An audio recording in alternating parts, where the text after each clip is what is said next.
it's Sheri Winston, and I'm here with the Juicy Bits blog at the Center for the Intimate Arts. Today, I want to talk to you a little bit about how to enhance your experience of arousal and orgasm by using one of the most multi-purpose tools in your toolbox, and that is sound. Now, the thing about sound in our culture is we have enormous inhibition about sound, really about almost anything, but particularly about sex, because, well, somebody might hear you and then they would know that you're having sex, and if you're making sounds of pleasure, they would know you're having good sex, and we have a lot of inhibition about doing that. I really want to encourage you to start exploring and experimenting with how sound can really enhance your experience in so many ways.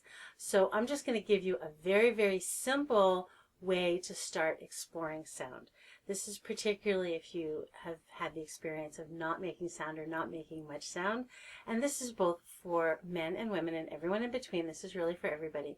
So what I would like to invite you to do the next time you're having sex, and that includes whether it's sex with yourself or sex with a partner, start to notice, just notice the first time you do this is what you do with your sound. Do you make sound? When do you make sound? Just notice. After you've noticed what you do or what you don't do with your sound, the next couple of times you're having sex play, I want you to experiment with just starting to make the littlest bits of sound. And this might be something that takes a lot of courage. So I want to really encourage you to do that, to just start to explore what happens when you make a little bit of sound. And I know at first you're going to be making yourself make sound, and that might feel fake. So you don't have to make big sounds. You don't have to make big fake porn sounds that just aren't real for you. But start to see if you can find little bits of sound, so that if it's early in arousal and you're just relaxing into it, start to just make little sounds, little sounds, or little sighs. Just start to add those little sounds. It's not going to scare anybody. It's not going to alarm your neighbors or your children. Just start to make those sounds. When you're in mid-level arousal, start to notice that you might want to make sounds that are a little bigger, a little louder, but still just try and explore and experiment with sounds, particularly that start to open your throat. So at mid-level arousal, you might want to start making sounds that are more like, right? Notice how you can let sound move down your body. You can let the sound drop by going,